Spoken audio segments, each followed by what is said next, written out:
So it's a major story time. So I am a collector of Star Wars figures, Black Series. So I picked up this guy. This, I don't know exactly what he was, but I remember seeing at some Walgreens a green version. And I missed out on that. I kind of wanted it because it was a sergeant or something. I thought the green tone was really cool. So I didn't get it. But instead I found on eBay months later, after regretting my poor decision-making skills, I found a lot of a bunch of figures, and unfortunately I did not do my research. I purchased them and they turned out to be bootlegs. Dun dun dun dun dun dun dun dun. So what I'm gonna do is show you this set of Star Wars bootlegs.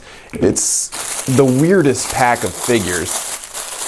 I got out my rotation device, my turntable, to spin them around, but I'm slowly realizing that these guys can't even stand. It was a pack of 5 troopers and a guard. Right away, I'm noticing that the guard is a clone of the Koto Bukiya one. You can see here, Koto Bukiya on the right. They shortened it to make it fit more in with the Black Series or something. I don't know, it's a bit odd. The painting is much better than I'd expect, but you can definitely tell that the Koto Bukiya version is much nicer. And also this is crazy light, and you can see that they just took out the part where the magnets would go in. Overall, this isn't that awful, and if you didn't know any better, if someone just glued some magnets in there, they could fool you for the real thing. But these figures, these glorious troopers that don't even stand up on their own. Good thing they have those peg holes in the bottom because you're going to need them. You got regular clone trooper, you got a dark shadow trooper, a sergeant, whatever this guy is, and then my favorite of the set. What is this supposed to be? What? Is this like a marshmallow trooper, a sand trooper who decided to go to the tanning booth and didn't even get its back tanned? I don't know, but these all have the same articulation, and it's not great. You look at it, you think that it's basically a Black Series. No, they took the articulation out. The head rotates. This does not rotate completely. Let's see if one of these clones can. Yes, the clones can completely, but I don't think the Stormtrooper can. The arm at the shoulder rotates and kind of moves out. Not really, I don't know. It could be just a loose peg in there that's giving you that rotation. And at the elbow, there's barely any rotation, but it does move.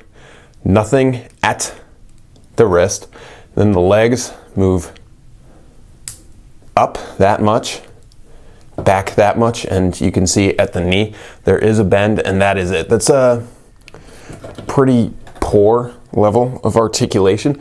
And they do come with these guns that I don't think they do fit in the hands, so that's pretty sad. They surprisingly don't look as awful as I thought. They fooled me, and hopefully they don't fool you, because they pale in comparison to the actual ones. Let's check out the comparison right here. You can see that the bootleg is a bit deeper red, while the actual one is more on the maroon side.